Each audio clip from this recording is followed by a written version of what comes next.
यतीम कनीज और किस्मत का फैसला। ये एक छोटे से खामोश से गांव की कहानी है जहां कनीज नाम की एक 18 साल की यतीम लड़की अपनी किस्मत के साए में जिंदगी गुजार रही थी। कनीज के वालिदैन एक हादसे में इस वक्त दुनिया से चले गए थे जब वो बहुत छोटी थी। इसके बाद उसकी दुनिया सिर्फ इसका बड़ा भाई राशिद और भाभी सल्लमा तक महदूद रह गई। राशिद दिल का नर्म इंसान था मगर अपनी बीवी सल्लमा के आगे बेबस था, और सल्लमा वो औरत थी जिसके दिल में रहम नाम की कोई चीज नहीं थी। कनीज उनके घर में एक मुलाजमा से भी बदतर जिंदगी गुजार रही थी। सुबह फजर से पहले उठती, पूरा घर साफ करती, कपड़े धोती, बच्चों की खिदमत करती और सबके लिए खाना बनाती। लेकिन बदले में इसे क्या मिलता था? बस एक सूखी रोटी और ताने। यहाँ मुफ्त की रोटियां तोड़ने आ गई है, अल्लाह का शुक्र करके छत मिली हुई है। कनीज खामोश रहती, आंखों में आंसू छुपाती और दिल ही दिल में अल्लाह से सब्र मांगती। वक्त गुजरता गया। कनीज अब 18 साल की हो चुकी थी। इसकी खामोशी और हसन दोनों बढ़ चुके थे मगर उसकी किस्मत अभी भी अंधेरे में थी। गांव में बातें शुरू हो गईं। अब इस लड़की की शादी कर देनी चाहिए। ये बात सल्लमा के दिल में एक खतरनाक ख्याल की तरह बैठ गई, लेकिन इसके दिल में कनीज की खुशी नहीं बल्कि खर्च का खौफ था। फिर एक दिन एक रिश्ता आया।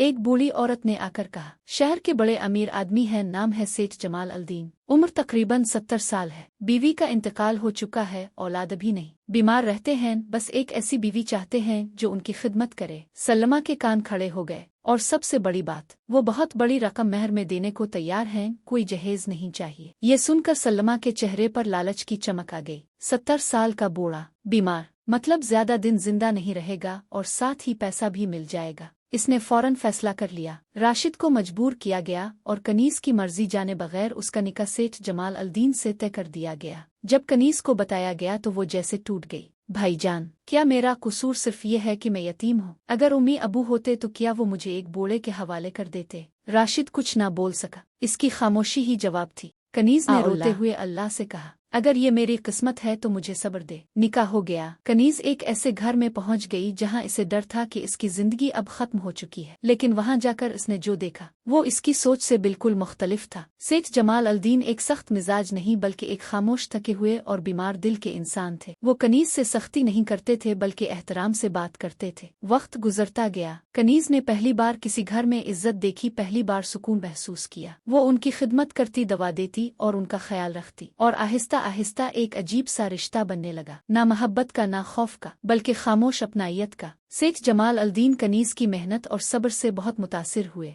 एक दिन उन्होंने कनीज को बुलाया और कहा, मैं जानता हूँ दुनिया ने तुम्हें ठुकराया है, लेकिन मैंने तुम्हें नहीं। कनीज की आंखों में आंसू आ गए। और फिर एक दिन ऐसा आया जब सेठ जमाल अल्दीन ने अपनी वसीयत बनाई, और इसी वसीयत ने सबको हिलाकर रख दिया। उन्होंने अपनी सारी जायदाद, अपनी तमाम दौलत, अपने नाम पर मौजूद सब कुछ कनीज के नाम कर दिया। जब ये खबर गांव पहुंची तो वही लोग जो इसे बोझ समझते थे हैरान रह गए। सल्लमा के पांव तले जमीन निकल गई, और कनीज, जिसे कभी एक सूखी रोटी दी जाती थी, आज एक बड़ी दौलत की वारिस बन चुकी थी। लेकिन कनीज की आंखों में गुरूर नहीं था, सिर्फ आंसू थे। वो अल्लाह के सामने झुक गई और बोली, आ अल्लाह, तूने वो दिया जो मैंने कभी सोचा भी नहीं था।